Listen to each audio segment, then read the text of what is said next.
نرفع درجات من نشاء، ہم درجے بلند کرتے ہیں جن کے چاہتے ہیں، وفوق کل ذی علم علیم، اور ہر صاحب علم کے اوپر کوئی اور صاحب علم بھی ہے، یعنی علماء کے بھی درجات ہیں اور ایک سے ایک بڑھ کر علم رکھنے والے ہیں، اور پھر سب سے بڑا عالم وہ اللہ خود ہے۔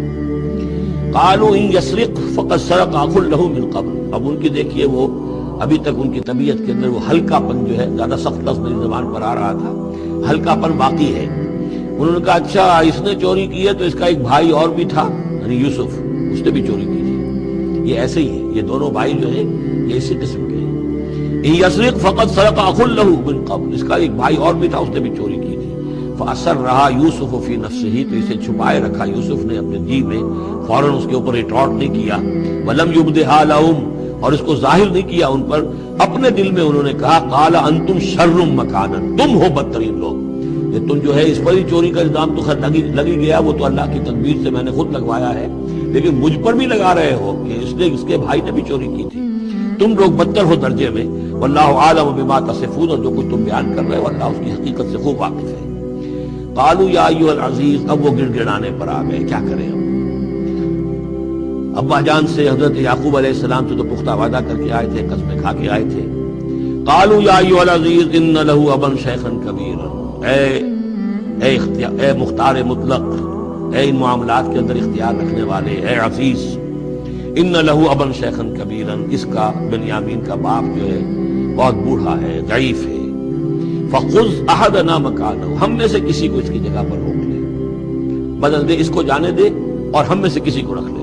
انا نراک من المحسنین، ہم دیکھتے ہیں کہ تم تو بڑے ہی نیک انسان ہو۔ قال معاذ اللہ، حضرت یوسف نے فرمایا اللہ کی پناہ، ان ناخذ الا من وجدنا متاعنا عنده،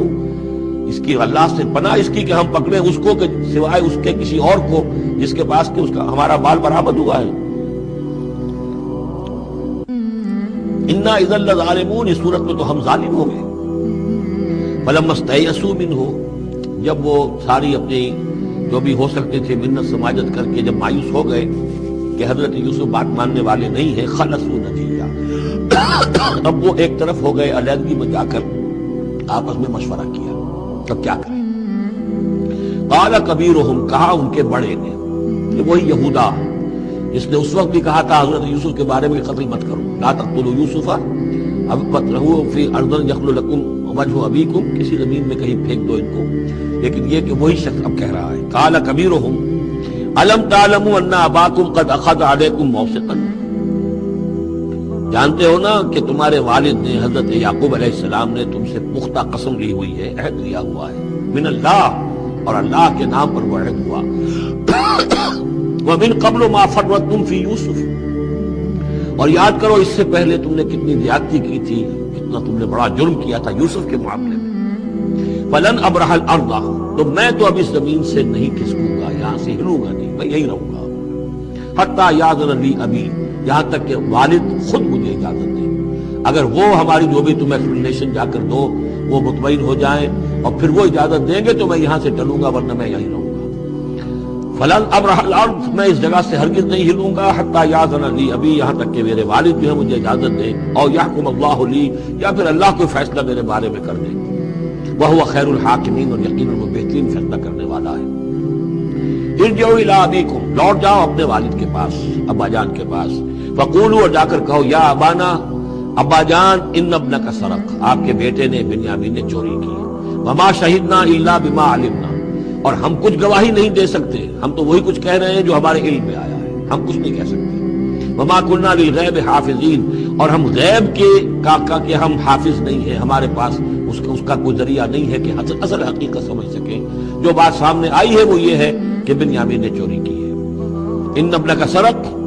یا ابانا ان ابنک سرق وما شہدنا الا بما علمنا ما كنا للغیب حافظین واسأل القریۃ التی كنا فیہا، آپ خود جا کر پوچھ لیجئے اس بستی والوں سے جس میں ہم تھے، وہاں جا کے تفتیش کر لیجئے، والعیر التی اقبلنا فیہا، یا اس قافلے والوں سے پوچھ لیجئے جن کے ساتھ ہم گئے تھے۔ ظاہر بات ہے کہ یہ سب بڑے بڑے قافلوں کی شکل میں چلتے تھے اور لوگ بھی وہاں جاتے تھے یہ راشن لینے کے لیے، تو وہ جو قافلہ جس کے ساتھ ہم گئے تھے ان سے پوچھ لیجئے، وہ ساری بات آپ کو بتا دیں گے کہ وہاں کیا ماجرا ہوا ہے۔ وَإِنَّا لَصَادِقُونَ، اور ہم یقیناً جو کچھ عرض کر رہے ہیں صحیح کہہ رہے ہیں۔ قال بل سولت لكم انفسكم امرا، وہی جملہ حضرت یعقوب نے دوبارہ کہا، نہیں بلکہ تمہارے جیوں نے کوئی ایک کام تمہارے لیے آسان کر دیا، فصبر جمیل، میرے لیے تو وہی معاملہ صبر کا بھی ہے، صبر ہی بہتر ہے۔ عسى اللہ ان یاتینی بہم جمیعا، ہو سکتا ہے، مجھے امید ہے اللہ ان سب کو لے آئے گا میرے پاس۔ یعنی یہ کہ اجمالی طور پر اللہ تعالیٰ نے یہ علم دے رکھا تھا حضرت یعقوب کو کہ حضرت یوسف نہ فوت ہوئے ہیں نہ ہلاک ہوئے ہیں، کہاں ہے یہ پتہ نہیں تھا، یہ توقع بھی تھی کہ وہ مل جائیں گے آپ سے، لیکن اسی وجہ سے وہ ہجر اور فراق جو تھا، شدید محبت جو تھی حضرت یعقوب کو حضرت یوسف سے، اس کی وجہ سے وہ بہت نڈھال، بہت مضمحل، رو رو کر ان کی آنکھیں سفید ہو چکی تھی اور بینائی زائل ہو چکی تھی، لیکن انہیں یہ امید تھی کہ ایک دن آئے گا کہ یوسف آ جائے گا، مجھ سے ملے گا۔ یہ بات بڑی سمجھ لینے کی ہے، کسی کا بچہ فوت ہو جائے، اپنے ہاتھ سے جا کے قبر میں اتار آئے تو کچھ دنوں کے بعد اسے ٹھنڈ ہو جاتی ہے، لیکن کسی کا بچہ گم ہو جائے، وہ جو بیتتی ہے پھر والدین کے اوپر، نہ یہ معلوم ہے کہ فوت ہو گیا، نہ معلوم کہاں ہے، کس حال میں ہے۔ اب جس طریقے سے اغوا کر کے لے جاتے ہیں، خرکار لے جاتے ہیں بچوں کے، جب حشر کرتے ہیں، تو یہ گویا کہ سوہان روح، فوت ہو گیا، دفن کیا، گویا کہ جو بھی صدمہ ہوا لیکن کچھ دنوں کے بعد چین آ جاتی ہے،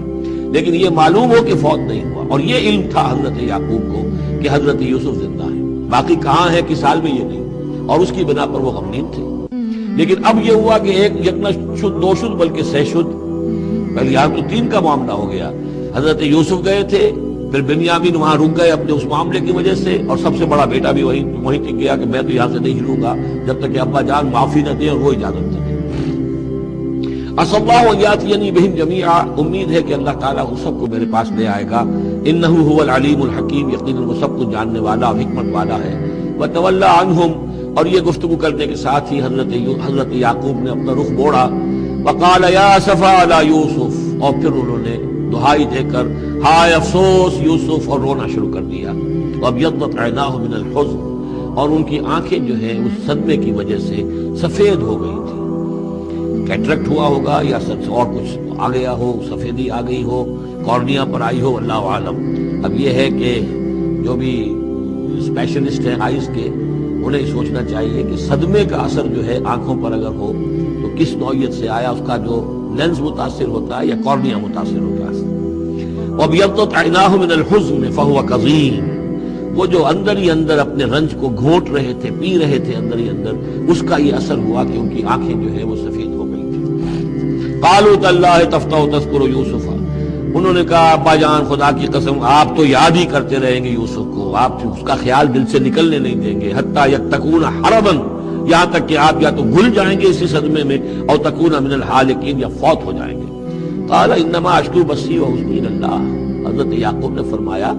میں اپنا اضطراب اور اپنا غم اور اپنا رنج اپنے رب کے سامنے ظاہر کر رہا ہوں، میں نے تم سے تو کچھ نہیں کہا،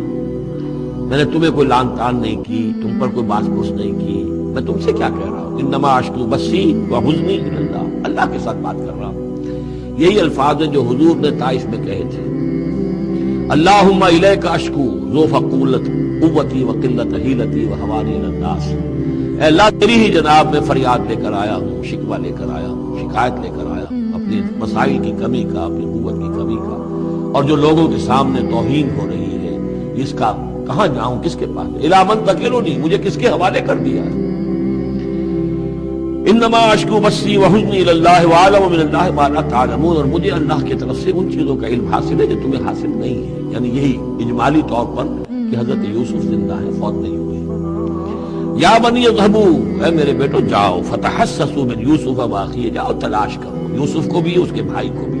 ولا تیأسوا من روح اللہ، اور اللہ کی رحمت سے اور اللہ کے فضل سے مایوس نہ ہو، انہ لا ییأس من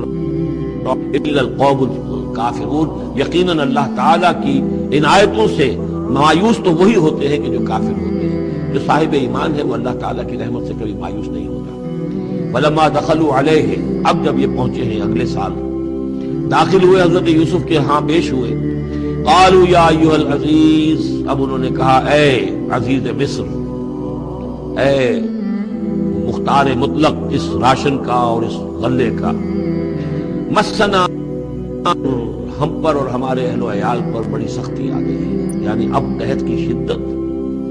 ظاہر بات ہے قحط کی شدت ہے تو جانور بھی مر گئے، اب نہ اون ہے نہ کچھ اور ہے، ورنہ پہلے یہ کچھ اون لے آتے تھے، کچھ اور سامان لے آتے تھے، جا کر کچھ تو بدل دے، کچھ تو قیمت دے، وہاں سے غلہ لینا ہے۔ تو اب تو ہمارے پاس کچھ بھی نہیں ہے، ہم تو خالی ہاتھ حاضر ہو گئے۔ یا ایھا العزیز مسنا واہلنا الضر وجئنا ببضاعۃ مزجاۃ، اب جو ہم لے کر آئے پونجی بہت ہی ناقص ہے، بہت کم ہے، وہ اس غلے کی قیمت نہیں بن سکتی۔ فاوفی لنا الکیل، لیکن اس کے باوجود ہمارے لیے پیمانے پورے بھرتی کر کے دیجئے، پوری طریقے سے ہمیں راشن دیجئے، وتصدق علینا، اب تو خیرات کیجئے ہم پر، ہم خیرات کے مستحق ہو چکے ہیں، ہم صدقے کے مستحق ہو چکے ہیں۔ ان اللہ یجزی المتصدقین، یقیناً اللہ تعالیٰ صدقہ دینے والوں کو پسند کرتا ہے اور ان کو جزا دے گا۔ اب یہاں جو ہے یہ آخری بات ہو گئی کہ حضرت یوسف علیہ السلام بھی اپنے بھائیوں کو اس خستہ حالی میں دیکھ کر پھر مزید جو ہے ضبط نہیں کر سکے اور انہوں نے اپنی آئیڈینٹی ڈسکلوز کی۔ قال هل علمتم ما فعلتم بيوسف واخيه، اب حضرت یوسف پوچھتے تمہیں یاد ہے کچھ تم نے کیا کیا تھا یوسف اور اس کے بھائی کے ساتھ؟ یہ وہی جو اللہ تعالیٰ نے فرمایا تھا کہ جب وہ جمع ہوئے تھے تو ہم نے وہی کر دی تھی، وَأَوْحَيْنَا إِلَيْهِ لَتُنَبِّئَنَّهُم بِأَمْرِهِمْ هَٰذَا وَهُمْ لَا يَشْعُرُونَ، ایک وقت آئے گا اے یوسف کہ تم یہ ساری بات جتلاؤ کو اور انہیں گمان بھی نہیں ہوگا۔ هل علمتم ما فعلتم بيوسف واخيه، قال انت یوسف، اب وہ انہوں نے غور سے دیکھا ہوگا کیا کیا یہ آپ یوسف ہیں؟ قال انا یوسف وهذا اخی، حضرت یوسف نے فرمایا ہاں میں یوسف ہوں اور یہ میرا بھائی بنیامین ہے۔ قد من اللہ علینا، اللہ نے ہم پر بڑا احسان فرمایا ہے۔ انه من يتق ويصبر فان اللہ لا يضيع اجر المحسنین، یقیناً جو شخص تقوی کی روش اختیار کرتا ہے اور صبر کرتا ہے تو اللہ ایسے نیکوکاروں کے اجر ضائع نہیں کرتا۔ قالوا تاللہ لقد آثرک اللہ علینا وان كنت، انہوں نے کہا اللہ کی قسم ہے اللہ نے آپ کو ہم پر ترجیح دی ہے، پسند کر لیا ہے، اور یقیناً ہم تھے خطا کار، ہم سے ہی غلطیاں ہوئی ہیں، ہم نے ظلم کیا ہے، ہم نے زیادتیاں کی ہیں۔ قال لا تثریب علیکم اليوم، حضرت اب یوسف علیہ السلام کی وہ جو شخصیت کی بلندی ہے، ترفع ہے، وہ ظاہر ہو رہی ہے، نہیں آج میں تم پر کوئی ملامت نہیں کرنا چاہتا، ہو گیا جو ہونا تھا۔ قال لا تصریب علیکم اليوم یغفر اللہ لکم، اللہ تمہیں معاف کرے، وہو ارحم الراحمین، اور وہ بہترین رحم کرنے والا، تمام رحم کرنے والوں سے بڑھ کر رحم کرنے والا ہے۔ اذهبوا بقمیصی ھذا، یہ میرا کرتا لے جاؤ، فالقوہ علی وجہ ابی، تو میرے والد کے چہرے پر اس کو ڈال دو، یات بصیرا، ان کی بصارت لوٹ آئے گی۔ واتونی باہلکم اجمعین، اور تم اپنے سارے خاندان کو، قبیلے کو لے کر آ جاؤ۔ فلما فصلت العیر، اب یہاں سے مصر سے چلا ہے قافلہ جس میں کہ حضرت یوسف کا وہ پیرہن بھی ہے، وہ کرتا بھی ہے۔ قال ابوہم، اب وہاں کنعان کے اندر بیٹھے ہوئے حضرت یعقوب فرما رہے ہیں انی لاجد ریح یوسف، مجھے تو یوسف کی خوشبو آ رہی ہے، آج تک تو آئی نہیں، اب آ گئی۔ مطلب یہ کہ یہ اللہ تعالیٰ کی طرف سے ہوتا ہے، یہ کسی کے ذاتی اوصاف نہیں ہے، کسی نبی کا کوئی اپنی قدرت ذاتی نہیں ہوتی، جو بھی علم اللہ دینا چاہے، جس وقت جو چیز جو ہے وہ اللہ تعالیٰ کو دکھا دے۔ حضرت عمر کو اگر میدان دکھا دیا گیا، میدان جنگ جو ہے شام کا، اللہ نے جب چاہ دکھا دیا، اس کا یہ مطلب تو نہیں تھا کہ جب چاہتے حضرت عمر دیکھ لیتے، کہ ٹی وی آن کیا اور دیکھ لیا کہ اس وقت کیا ہو رہا ہے وہاں، یہ نہیں ہے، یہ اختیار جو ہوتا تھا ان کا، اللہ تعالیٰ جس کے لیے چاہے، جو کرامت چاہے، جو معجزہ چاہے ظاہر کر دے، لیکن جب نہیں اللہ کی مشیت تو نہیں۔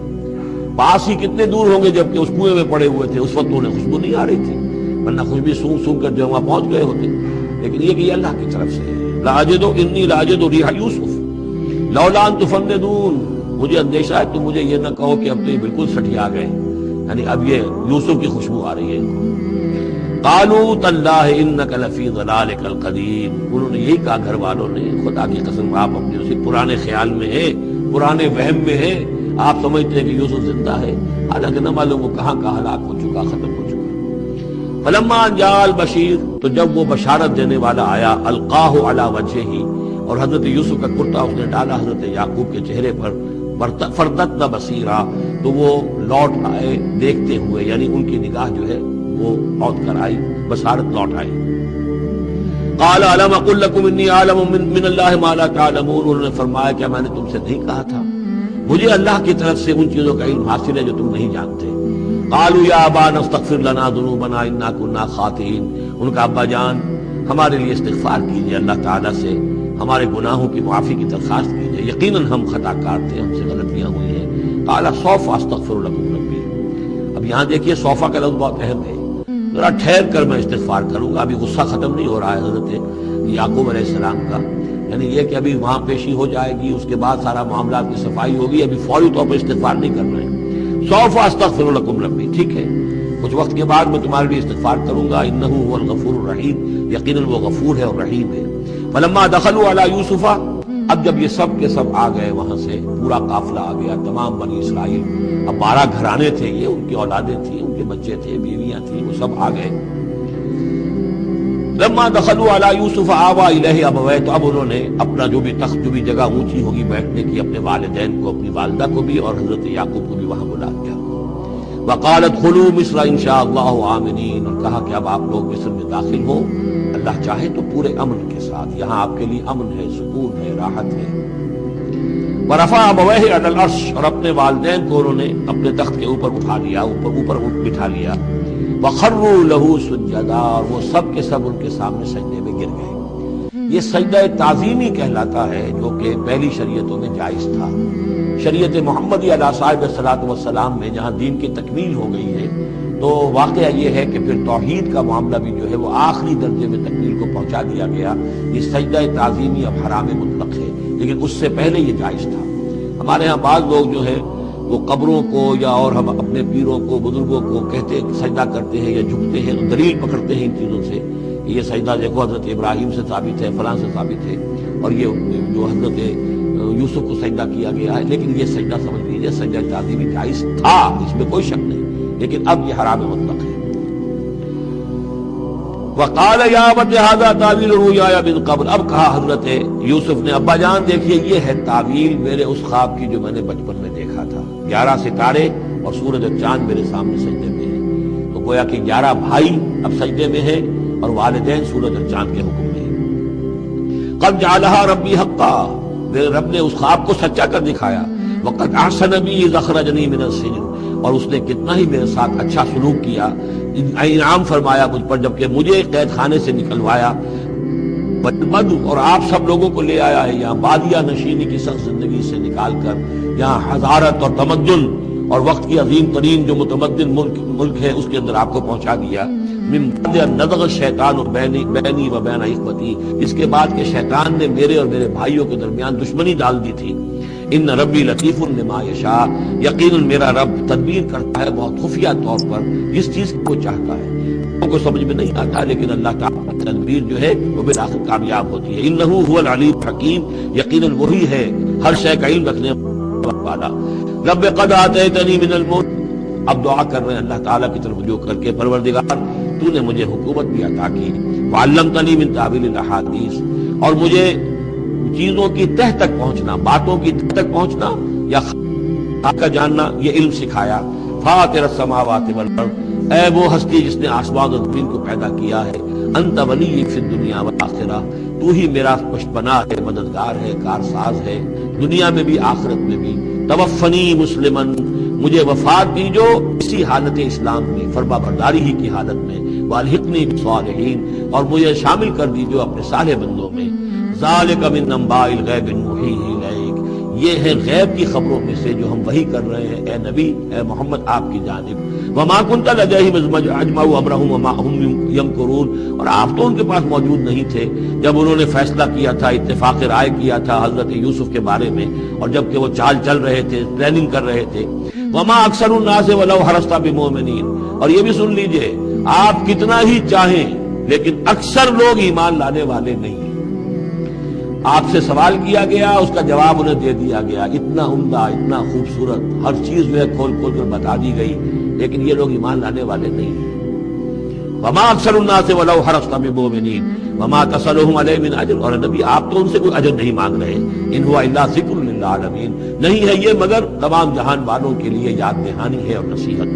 وکأی من آیۃ فی السماوات والارض یمرون علیہا، اور کتنی ہی اور آیتیں ہیں، نشانیاں ہیں آسمانوں اور زمین میں جن میں کہ یہ گزرتے رہتے ہیں، دیکھتے رہتے ہیں. وہم عنہا معرضون، لیکن اعراض ہی کرتے رہتے ہیں، ان پر توجہ نہیں کرتے، غور نہیں کرتے.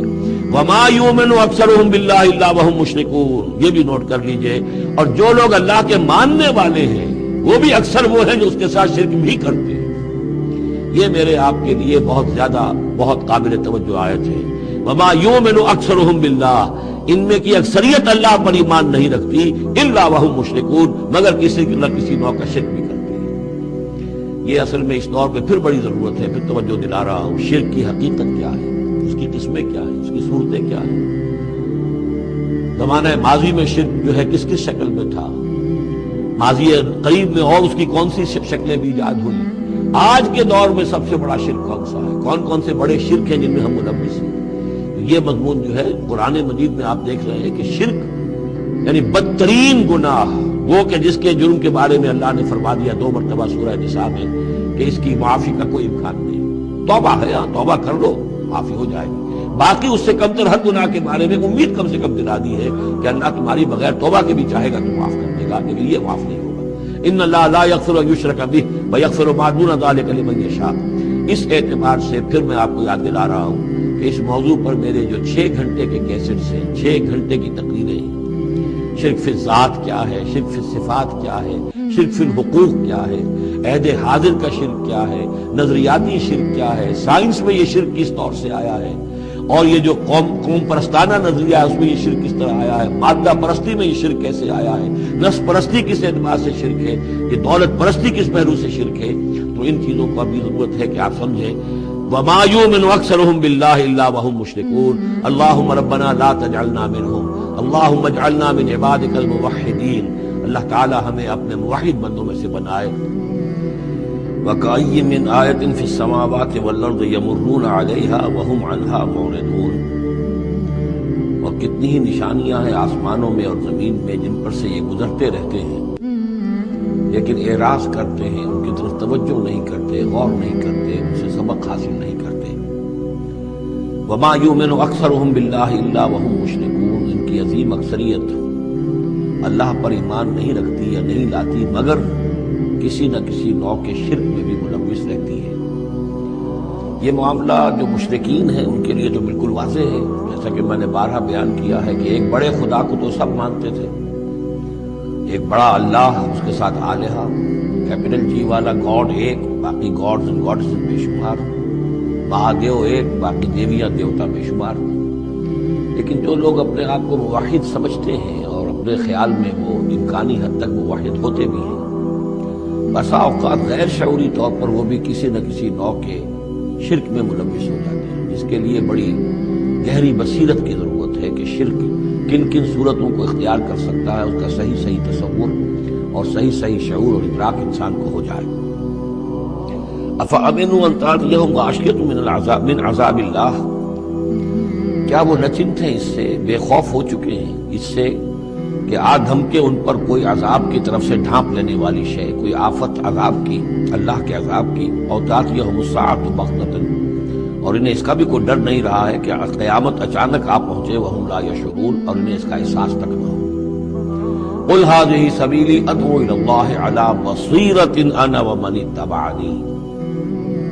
کہہ دیجئے اے نبی صلی اللہ علیہ وسلم یہ میرا راستہ ہے اور میں اللہ کی طرف بلا رہا ہوں،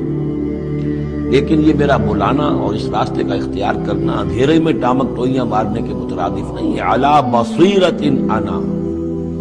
میں بصیرت باطنی کے ساتھ، سوجھ بوجھ کے ساتھ، سمجھ کر، کانشیسلی، شعور کے ساتھ میں اس راستے پر چل رہا ہوں اور اس راستے کی طرف بلا رہا ہوں۔ اور جہاں تک تو حضور کا معاملہ ہے وہ تو بات بالکل واضح ہے کہ پورے شعور کے ساتھ، ادراک کے ساتھ، یقین کے ساتھ، بصیرت باطنی کے ساتھ، ظاہر بات ہے کہ آپ اللہ پر ایمان بھی رکھتے تھے اور اللہ کی طرف بلا بھی رہے تھے۔ یہاں زیادہ قابل توجہ ہے وہ من اتبعنی، جو میری پیروی کر رہے ہیں، وہ بھی اندھے بہرے مقلد نہیں ہے بلکہ وہ بھی میری پیروی کر رہے ہیں، تو وہ بھی علی بصیرت، سمجھ کر، شعور کے ساتھ۔ آج کے دور میں سب سے زیادہ بڑھ کر جس ایمان کی ضرورت ہے وہ ایمان وہ ہے کہ جو شعور کے ساتھ ہے، اس لیے کہ ایک عقیدے کے درجے میں یقین، ایک جسے ہم کہہ دیں کہ بلائنڈ فیتھ، وہ بھی اپنی جگہ پر بہت قیمتی شے ہے۔ بلائنڈ فیتھ بھی اگر ہے، یقین ہے اللہ پر اور آخرت پر اور رسالت پر، تو بڑی قیمتی شے ہے۔ وہ بلائنڈ فیتھ بھی جو ہے انسان کی شخصیت کو بدل کر رکھ دے گا، اس کی زندگی کا نقشہ بدل دے گا، اس کی ویلیوز کو بدل دے گا۔ لیکن یہ کہ جس چیز کی زیادہ ضرورت ہے خصوصاً اس دور میں اور کسی انقلابی دعوت کے لیے، جو نظام کو بدلنا چاہے، صرف افراد کو نہ بدلنا چاہے، نظام کو بدلنا چاہے، تو چونکہ نظام کے اوپر جو لوگ زیادہ باشعور ہوتے ہیں ان کا تسلط ہوتا ہے، انٹیلیجنسیا اس کے اوپر قابو یافتہ ہوتا ہے، تو جب تک ان کے اندر ایمان گھر نہیں کرے گا نظام نہیں بدلے گا۔ ضرورت اس ایمان کی ہے جو اعلیٰ وجہ البصیرت ہو۔ وسبحان اللہ وما انا من المشرکین، اور اللہ پاک ہے اور میں ہرگز شرک کرنے والوں میں سے نہیں ہوں۔ وما ارسلنا من قبلک الا رجالا نوحی الیہم من اہل القری، اور اے نبی صلی اللہ علیہ وسلم ہم نہیں بھیجا ہم نے آپ سے پہلے مگر یہ کہ مردوں کو ہم بھیجتے رہے جن کی طرف ہماری وحی آتی تھی، بستیوں والوں میں سے جو بھی رسول بھیجے نبی بھیجے وہ سب مرد ہی تھے، انسان تھے۔ افلم یسیروا فی الارض، تو کیا یہ لوگ زمین میں گھومتے پھرتے نہیں ہیں؟ فینظروا کیف کان عاقبۃ الذین من قبلہم، کہ پھر وہ دیکھتے، غور کرتے، عبرت پکڑتے کہ کیا انجام ہوا ان کا جو ان سے پہلے تھے۔ اشارہ انہی اقوام کی طرف ہے۔ وَلَدَارُ الْآخِرَةُ خَيْرٌ لِلَّذِينَ اتَّقَوْا فَلَا تَعْقِلُونَ، اور یقیناً آخرت کا گھر تو بہتر ہے انہی لوگوں کے لیے جو تقویٰ کی روش اختیار کریں، تو کیا تم عقل سے کام نہیں لیتے؟ حَتَّىٰ إِذَا اسْتَيْأَسَ الرُّسُلُ وَظَنُّوا أَنَّهُمْ قَدْ كُذِبُوا جَاءَهُمْ نَصْرُنَا، یہ آیت میں مشکلات القرآن میں سے ہے، اس کی بہت سی آراء ہیں، لیکن جو توجیہ میرے نزدیک صحیح ہے وہ میں آپ کے سامنے رکھ رہا ہوں۔ حَتَّىٰ إِذَا اسْتَيْأَسَ الرُّسُلُ، یہاں تک کہ جب رسول مایوس ہو جاتے ہیں۔ مایوس کس بات سے ہو جاتے ہیں؟ کہ اب یہ لوگ ایمان لانے والے نہیں ہیں، جن کے دلوں میں کچھ نہ کچھ فطرت سلیمہ موجود تھی، ابھی ان کی فطرت بالکل بگڑی نہیں تھے، وہ ایمان لا چکے ہیں، یعنی اب جو ہم نے بلو چکے ہیں اس چاٹی میں سے اب مکھن نکل چکا ہے، اب آگے کوئی اور مکھن نکلنے والا نہیں۔ وَظَنُّوا أَنَّهُمْ قَدْ كُذِبُوا، اور لوگ یہ سمجھ بیٹھتے ہیں، انہیں یہ گمان ہوتا ہے کہ انہیں سب جھوٹے ہی وعدے کیے گئے تھے کہ عذاب آئے گا۔ وہ جو قوم ہے وہ تو بہت ہی زیادہ لاؤبالی ہو جاتی ہے کہ 12 برس ہو گئے محمد کو کہتے ہوئے عذاب عذاب عذاب عذاب، عذاب تو نہیں آیا، یہ سب دھونس تھی، صرف یہ کہ ہمیں ڈراوا دینا مقصود تھا۔ جاءہم نصرنا واستیأس الرسل، اور ظنو کا جو فاعل ہے وہ در حقیقت ان کی قوم ہے، جو مشرک قوم ہے، کہ انہوں نے یہ سمجھا کہ یہ سب ہمیں جھوٹے ہی دھونس دی گئی تھی عذاب وغیرہ کی۔ جاءہم نصرنا، تو ہمارے نبیوں اور رسولوں کے پاس پھر اللہ تعالیٰ کی نصرت آ جاتی تھی۔ فنجی من نشاء، پھر بچا لیا جاتا تھا جس کو ہم چاہتے تھے۔ ولا يرد بأسنا عن القوم المجرمین، اور ہمارا وہ عذاب اور ہماری وہ سختی جو ہے نہیں لوٹائی جا سکتی تھی، نہیں پھیری جا سکتی تھی مجرموں کی قوم سے، ان پر وہ عذاب واقع ہو کر رہتا تھا۔ لقد كان في قصصهم عبرة لأولي الألباب، ان کے حالات میں، اس بیان میں یقیناً ہوش مند لوگوں کے لیے عبرت ہے، عقل کا سامان ہے، سبق کا سامان ہے۔ ما كان حدیثا یفترا، یہ قرآن ایسی شے نہیں ہے جسے گھڑ لیا جائے کوئی شخص اپنے جی سے، اس کو تصنیف و تعریف کر لے، ولیکن تصدیق الذی بین یدیہ، بلکہ یہ تو تصدیق کرتے ہوئے آیا ہے اس کی جو اس کے سامنے موجود ہے۔ لیکن واقعہ یہ ہے کہ تورات میں جب یہ واقعات آتے ہیں، مولانا مودودی نے بہت ہی عمدگی کے ساتھ تقابلی مطالعہ کیا ہے کہ تورات میں جب یہ قصہ بیان ہوا ہے تو اس بیان کے اندر جو حسن ہے جو قرآن بیان کر رہا ہے، اور جو اس کے اندر حکمت کے نکات قرآن مجید نے بیان کیے ہیں، معلوم ہوتا ہے کہ اس کا کوئی 100واں حصہ بھی تورات کے بیان میں نہیں ہے۔ اس کی وجہ کیا ہے کہ اصل تورات گم ہو گئی تھی، بعد میں جب وہ حافظے سے مرتب کی گئی ہے تو ظاہر بات ہے کہ اس میں وہ بات پھر پیدا نہیں ہو سکی جو اصل اللہ تعالیٰ کی طرف سے اتنی ہوئی تورات میں تھی۔ ما كان حدیثا یفترا ولکن تصدیق الذی بین یدیہ وتفصیل کل شیء وہدی ورحمۃ لقوم یؤمنون، اور اس میں تفصیل ہے ہر چیز کی، یعنی جو بھی ضروری باتیں انسان کے علم میں آنی چاہیے ہدایت کے لیے، اس کی ساری تفاصیل اس میں موجود ہیں، اور یہ ہدایت ہے اور رحمت ہے ان لوگوں کے حق میں جو اس پر ایمان لائیں۔ یہاں وہ 3 سورتوں کا ایک گروپ جو ہے وہ ختم ہوا، سب گروپ تو ایک ہی چل رہا ہے، تیسرا گروپ ہے جس میں 14 سورتیں ہیں مکی اور ایک آئے گی مدنی سورہ نور۔ لیکن جیسا کہ میں نے عرض کیا ان میں 3 کے گروپس بنتے ہیں۔ سورہ یونس، سورہ ہود میں وہ نسبت ذاتیت بالکل واضح تھی، اور یہ اپنی جگہ بالکل منفرد مزاج کی صورت ہے، یہ سورہ یوسف اس کا اپنا مزاج ہے۔ ہاں اس کے قریب آ جاتی ہے ایک صورت اور، وہ تیسرا سب گروپ جب آئے گا تو اس میں سورہ مریم، سورہ طٰہٰ اور سورہ انبیاء۔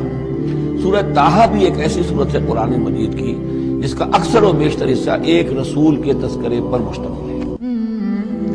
ایک نبی کے تذکرے پر مشتمل ہے، یہ سورہ یوسف، لیکن یہ تو پوری کی پوری حضرت یوسف کے حالات ہی پر ہے۔